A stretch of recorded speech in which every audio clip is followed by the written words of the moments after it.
ડાંગ જિલ્લામાં આજે સતત ત્રીજા દિવસે વરસાદી માહોલ. જિલ્લાના તમામ તાલુકામાં વરસાદ વરસી રહ્યો છે. વરસાદના પગલે ડાંગ જિલ્લામાં આવેલ નદીઓમાં ઘોડાપૂરની સ્થિતિ.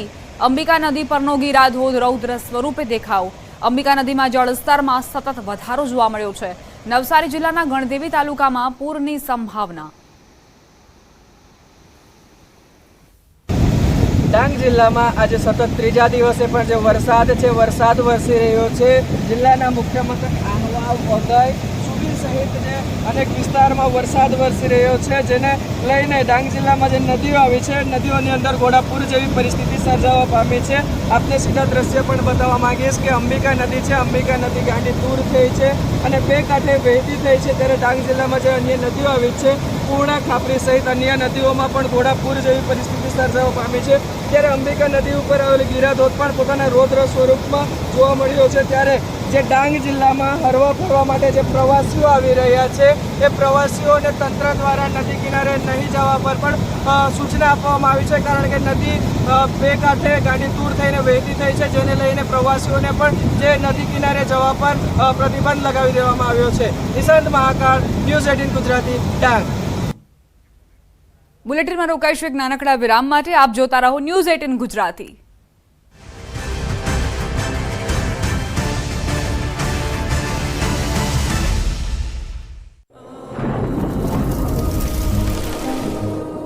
જળવાયુ પરિવર્તનનું જોખમ આપણા દરવાજે પહોંચી ગયું છે. હવે જરૂર છે એક મોટા ક્રાંતિકારી બદલાવની, અને આનો પ્રારંભ થશે 140 કરોડ ભારતીયોથી. આ ક્રાંતિ શરૂ થશે એક વૃક્ષથી. એક વૃક્ષ માનવતા માટે, એક વૃક્ષ આ ધરતી માતા માટે, એક વૃક્ષ આપણા ભવિષ્ય માટે. પ્રોજેક્ટ વન ટ્રી, ન્યૂઝ 18 નેટવર્કની એક મોટી પહેલ. વર્ષથી પ્રયાસ કરી રહ્યા માર્ગ બંધ થયો. લગભગ 5 કલાક સુધી માર્ગ બંધ રહ્યો. માર્ગ બંધ થતા બંને તરફ વાહનોના થપ્પા લાગી ગયા. ત્યારે પોલીસે લોકોને સમજાવી રોડથી દૂર કર્યા. તો નખત્રાણાની આસપાસ પણ ધોધમાર વરસાદ પડતા નદીઓ ગાંડીતુર બની. નખત્રાણા લખપત રોડ પર નદીના પાણી ફરી વળ્યા. મથલ પાસે નદીના ડાયવર્ઝન પર પાણી ફરી વળતા રોડ બંધ કરાયો. આ બાજુ માંડવી અને અબડાસાની રૂકમાવતી નદી બે કાંઠે વહેતી થઈ. ભારે વરસાદના પગલે નીચાણવાળા વિસ્તારો પાણીમાં ગરકાવ થયા. તો કચ્છના અબડાસા તાલુકાના બારા ગામની નદીમાં ભારે પૂર આવતા રસ્તો બંધ થયો. કોઝવે પર પાણી ફરી વળતા વાહન વ્યવહાર ઠપ થયો. ગામથી બહાર નીકળવા માટે માત્ર એક જ રસ્તો હોવાથી ગામ સંપર્ક વિહોણું બન્યું. કલ્યાણેશ્વર મહાદેવના સાનિધ્યમાં મીઠી ડેમના નયનરમ્ય દ્રશ્યો સર્જાયા. મીઠી ડેમ ઓવરફ્લો થતા આહલાદક દ્રશ્યો જોવા મળ્યા છે. કચ્છમાં જળતાંડવ અને તારાજીના દ્રશ્યો પણ આપ જોઈ રહ્યા છો. માંડવી અને મુન્દ્રામાં ધોધમાર વરસાદ વચ્ચે તારાજી પણ જોવા મળી રહી છે. મુન્દ્રામાં તેજ પાણીના પ્રવાહમાં ઢોર તણાતા જોવા મળ્યા. એક બે નહીં પરંતુ 13 થી વધુ ભેંસો ધસમસતા પાણીના પ્રવાહમાં તણાઈ. એક પુલ પરથી નદીના પ્રવાહમાં તણાતી ભેંસોનો એક વ્યક્તિએ વિડીયો બનાવ્યો હતો. દ્રશ્યોમાં સાફ જોઈ શકાય છે કે એક બે નહીં પરંતુ 13 થી વધુ ભેંસો પાણીના પ્રવાહમાં તણાઈ રહી છે. ભેંસો પુલના એક તરફથી પાણીના વહેણમાં તણાઈ છે, જે બાદ બીજા છેડેથી ભેંસો તણાતી નજરે પડી છે. સિરાચા પાવર પ્લાન્ટ પાસે ધસમસતા વહેણમાં બનાવ બન્યો હતો. પશુપાલકની એક બે નહીં 13 થી વધુ ભેંસો પાણીના પ્રવાહમાં તણાઈ છે. કમર સુધી પાણીનો ધસમસતો પ્રવાહ. દરિયો બની ગયેલા ખેતરો, અડધા ડૂબેલા આંબાના બગીચા, વૃક્ષની ડાળી પકડી કમર સુધી પાણીમાં ઉભેલા લોકો. જળ તબાહીના આ દ્રશ્યો છે જૂનાગઢના ઘેડના બામણાસા ગામના. અહીં વરસાદે એવી તબાહી મચાવી કે ઓજત નદી ગાંડીતુર બની. પાણીના તોફાની વેગમાં ઓજતના પાળા તૂટી જતા ગામડાઓમાં ખેતરો જાણે દરિયા બની ગયા. પહેલી નજરે નદી ઓવરફ્લો થતી હોય તેવા લાગતા આ દ્રશ્યો ખેતરોના છે. અહીં ઓજત નદી ગાંડીતુર બની છે. ઓજત નદીનું પાણી ફરી વળતા બામણાસા ઘેડ પેટમાં ફેરવાયું. આપ જે દ્રશ્યો જોઈ રહ્યા છો તે આંબાના ખેતરના છે. આંબાવાડીના અડધા આંબા ડૂબી ગયા છે. સ્થાનિકે તેમની નજરે જે જોયું, કુદરતના કહેર સામે કિસાનો લાચાર બની પોતાના ખેતરોમાંથી જળ તબાહી જોતા બીજી મુશ્કેલી સર્જાઈ છે. લોકોએ પોતાની આંખે પોતાના ખેતરોને સફાયો થતા જોયો. 15 લોકો આ તબાહીના સાક્ષી બન્યા. પરંતુ કુદરત સામે તો કોઈનું ન ચાલે. તેમાં ખેડૂતો પણ માત્ર એક મુખ પ્રેક્ષક બનીને બધું જોતા રહ્યા. ગામના જે ખેડૂતોની આંબાવાડી છે તેઓ જ્યારે વાડીમાં પહોંચ્યા તો ઓજતનું આવું વરવું રૂપ જોયું હતું. પાળો તૂટતા લોકો પરિસ્થિતિને જોવા પહોંચ્યા. હાથમાં લાકડી લઈ એકબીજા સાથે હાથ પકડી કમર સુધીના પાણીમાં આગળ વધ્યા. હાલ આ પાણી ઓસરતા 5 દિવસ લાગશે. પાણી તો ખેડૂતોનું બધું તાણી ગયું. મોંઘી મોલાદને મોટું નુકસાન થયું. ત્યારે સવાલ એ છે કે ખેડૂતોની આ હાલાકી ક્યારે સાંભળશે સરકાર? કોચતની એક્ઝેક્ટ બાજુમાં જ્યાં પારો તૂટ્યો છે ત્યાં અમે પહોંચ્યા છીએ. એ દિવાલ ગઈ, દિવાલ ગઈ, એ ગઈ આમ રહેજો.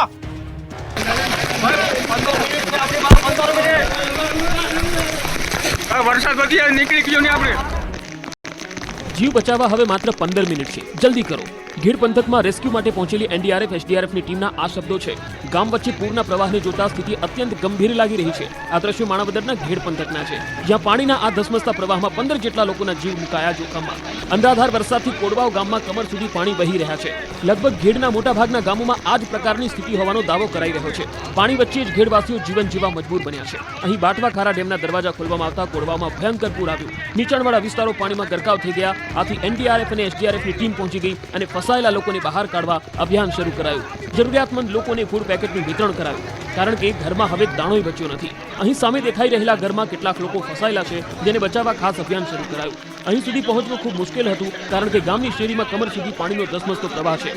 જો કે દેવદૂત બનીને આવેલા જવાનો એક ઘર સુધી પહોંચી ગયા. આટલા પાણી વચ્ચે પણ જીવના જોખમે ઘરમાં બેસી રહેલા લોકોને ટીમ સલામત સ્થળે ખસેડી રહી છે, કારણ કે ડેમના વધુ દરવાજા ખોલાય તો અહીં ગામમાં મોટી હોનારત સર્જાઈ શકે છે.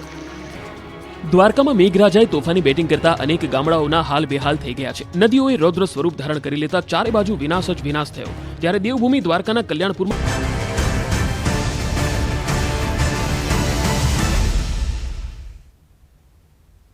Welcome back. દ્વારકાના જામરાવલમાં ખાબકેલા ધોધમાર વરસાદ બાદના આકાશી દ્રશ્યો સામે આવ્યા. જામરાવલના નીચાણવાળા વિસ્તારમાં પાણી ફરી વળ્યા છે. વરસાદી પાણી ફરી વળતા રાવલમાં તારાજી સર્જાઈ. રાવલ ગામ તેમજ આસપાસના વિસ્તારો દૂર દૂર સુધી જ્યાં નજર કરું ત્યાં વરસાદી પાણી જ પાણી નજરે પડી રહ્યા છે. ધસમસતા પૂરના પાણી ફરી વળતા જનજીવન પ્રભાવિત થયું છે. ઉપરવાસમાં આવેલ વર્તુ 2 ડેમના 10 દરવાજા ખોલવામાં આવતા રાવલના નીચાણવાળા વિસ્તારોમાં પાણી ફરી વળ્યા છે.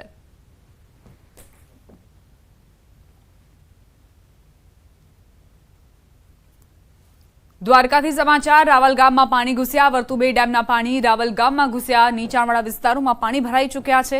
એક સ્થળેથી બીજા સ્થળે જવા માટે હોડીનો સહારો લેવો પડી રહ્યો છે. રાવલના ગૌશાળા વિસ્તારમાં જલારામનગર હાઈસ્કૂલ રોડ, હનુમાનધાર, બારિયાધાર સહિતના વિસ્તારો પાણીમાં ગરકાવ. લોકો હોડીમાં બેસીને અવરજવર કરવા મજબૂર બન્યા છે. વર્તુ 2 ડેમના પાણી રાવલમાં ઘૂસતા રાવલનું જનજીવન પ્રભાવિત થયું. સમાચાર ગીર સોમનાથથી. વેરાવળના નાવુદ્રા ઇન્દ્રોઈ ગામના રોડ પર પાણી ફરી વળ્યા. મોડી રાત્રે વરસેલા ભારે વરસાદના કારણે રસ્તા પર ઘૂંટણસમા પાણી ભરાયા. ઇન્દ્રોઈ ગામથી ઉપરવાસના અનેક ગામોના વાહન વ્યવહારને મોટી અસર પહોંચી. બીમાર દર્દીને લેવા આવતી 108 માંડ પસાર થઈ, જ્યારે નાવુદ્રા ગામના વાડી વિસ્તારમાં આવતા જતા લોકોને હાલાકી પડી. ભારે વરસાદ જ્યારે પણ વરસે છે ત્યારે આવી જ સ્થિતિનું નિર્માણ થાય છે.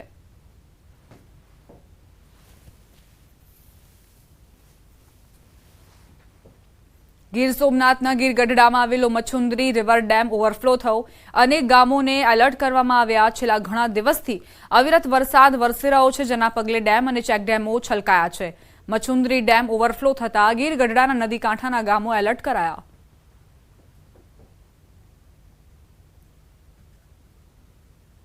ગીર સોમનાથના શિંગોડા ડેમના 3 દરવાજા 0.30 મીટર ખોલાયા.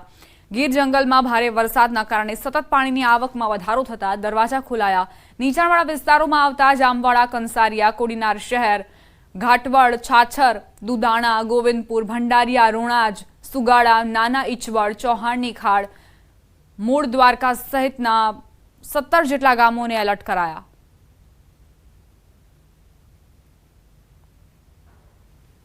સમાચાર કચ્છથી પ્રાપ્ત થઈ રહ્યા છે. સાગરમાં સમાઈ સરિતા. નદીનો દરિયા સાથે સંગમનો નજારો સામે આવ્યો. નદીના ધસમસતા પાણી સાગરમાં સમાતા જુઓ. પિંગળેશ્વરના દરિયા પાસે અદ્ભુત દ્રશ્યો સર્જાયા. નાયરા નદીના ધસમસતા પાણી સમુદ્રમાં કઈ રીતે સમાઈ રહ્યા છે તેની તસવીરો સામે આવી.